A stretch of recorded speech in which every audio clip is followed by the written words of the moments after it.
ठाकरे गुट विधायक आदित्य ठाकरे ने आज मुंबई में झोपड़पट्टी पुनर्वसन प्राधिकरण के अधिकारियों के साथ मुलाकात के बाद मीडिया से बात करते हुए उन्होंने अपनी प्रतिक्रिया दी। इस दौरान आदित्य ठाकरे ने कचरा टैक्स के खिलाफ सड़क पर उतरने की चेतावनी दी। साथ ही उन्होंने अन्य कई मुद्दों पर अपनी प्रतिक्रिया दी। नाही बघा, मी त्यांच्यावर काही बोलत नाही। अनेक लोक विषय मुंबईतले वेगवेगळे घेऊन येतात, काही सुपारी घेऊन येतात, काही खरे विषय घेऊन घेतात। मला त्याच्यात काही जायचं नाहीये।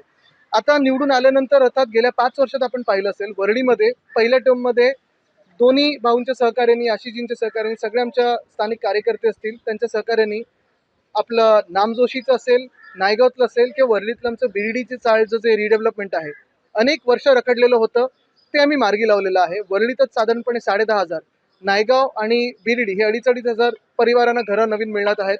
आपण पाहताय जिथे अनेक वर्ष लोकांनी वचनाचे टॉवर्स बांधलेले, तिथे आम्ही सगळ्यांनी मिळून खरी घरांची टॉवर तिथे म्हाडातर्फे बांधत आहोत। चांगले देखणे टॉवर होत आहेत, ती एक गोष्ट झाली। तसंच वरळीमध्ये गेल्या 5 वर्षात मागच्या दोन्ही आमदारांनी जे काम केलेलं आहे त्यांच्या सहकार्याने आपण पाहत असाल, तिकडचं आमचं इमोजिस रोडवरच्या अनेक जे स्लम सोसायटीज होत्या, मग त्याच्यात जिजामाता नगर असेल, मरियम नगर असेल, सगळे VP नगर वगैरे हे सगळं आता मार्गी लागलेलं आहे। शिवाजी नगर मार्गी लागलेलं आहे। तसंच काही आता प्रलंबित जे स्कीम्स होत्या, ज्या काही तांत्रिक कारणामुळे किंवा कोर्टाच्या ऑर्डर्समुळे अडकलेल्या होत्या, ते देखील आम्ही मार्गी लावण्याचा प्रयत्न करत असतो। त्याच्यामुळे आम्ही अनेकदा इथे येत असतो आणि ते मार्गी लावतो। काही लोक अडकाटी निर्माण करण्याचा प्रयत्न करतात, काही लोक सहकार्य करण्याचा। त्याच्यावर शिवसेना उद्धव बाळासाहेब ठाकरे रस्त्यावर उतरणार आहे। आम्ही पहिलं तर घरोघरी जाऊन जे काही ऑब्जेक्शन BMCने मागितलेलं आहे, कारण घनकचरा कर म्हणजेच अदानी कर, त्याच्या विरोधात आम्ही लढा देणार आणि हे आम्ही मुंबईकरांवर लादू देणार नाही। हा भाजप अदानी कर लावत आहे। आता आपण पाहत असाल तामिळनाडूमध्ये देखील तमिळ बोलण्यावर त्यांचं जास्ती प्राधान्य आहे, कर्नाटकमध्ये कानडी भाषेवर आहे, अनेक आपल्या राज्यांमध्ये त्यांच्या स्थानिक भाषांवर आहे।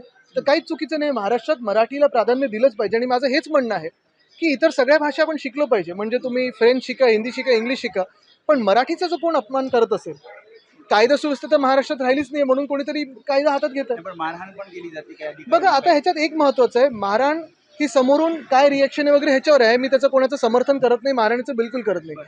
पण जर कोणी मराठीचा अपमान करत असेल आणि मराठी माणसांनी रिॲक्ट केलं, तर आता त्या हॉस्पिटलवर काय कारवाई करणार आम्ही सगळ्यांनी लक्ष ठेवून आहे।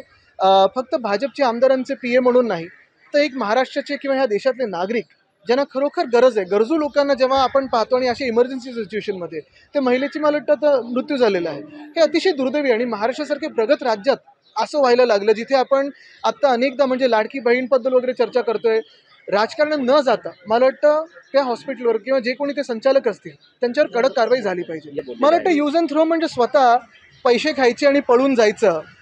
EDचं एक कुठून तरी नोटीस आली की धावत सुरतेला जायचं, हे यूज अँड थ्रो स्वतःचे झालेले आहेत। आता त्यांची परिस्थिती भाजपने यूज अँड थ्रो केलेली आहे हे त्यांना लक्षात आलं आहे आणि तरी देखील हातपाय मारण्याचा प्रयत्न आहे। भाजपकडून कुठेतरी एशन्सी प्रयत्न करत आहेत, त्यांचा गट जो आहे की सगळीकडून कचरा आता गोळा केला, आम्हाला आता तुम्ही वाचवा।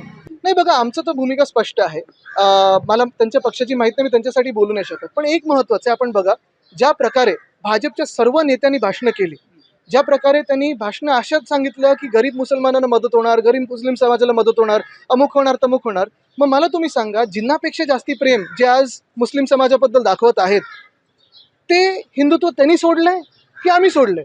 आणि नक्की अजून एका प्रश्नाचं उत्तर हे भाजपकडून आलं पाहिजे की वक्फचं तुम्ही ठीक आहे, आता बाहेर तुम्ही सोशल मीडियावर काही चालवाल, पण वक्फचं बिल जर वाचलं आणि त्याचे जर अंमलबजावणी झाल्यानंतर जे काही पडसाद देशात होतील, ह्याच्यात हिंदूंना काय फायदा होणार आहे?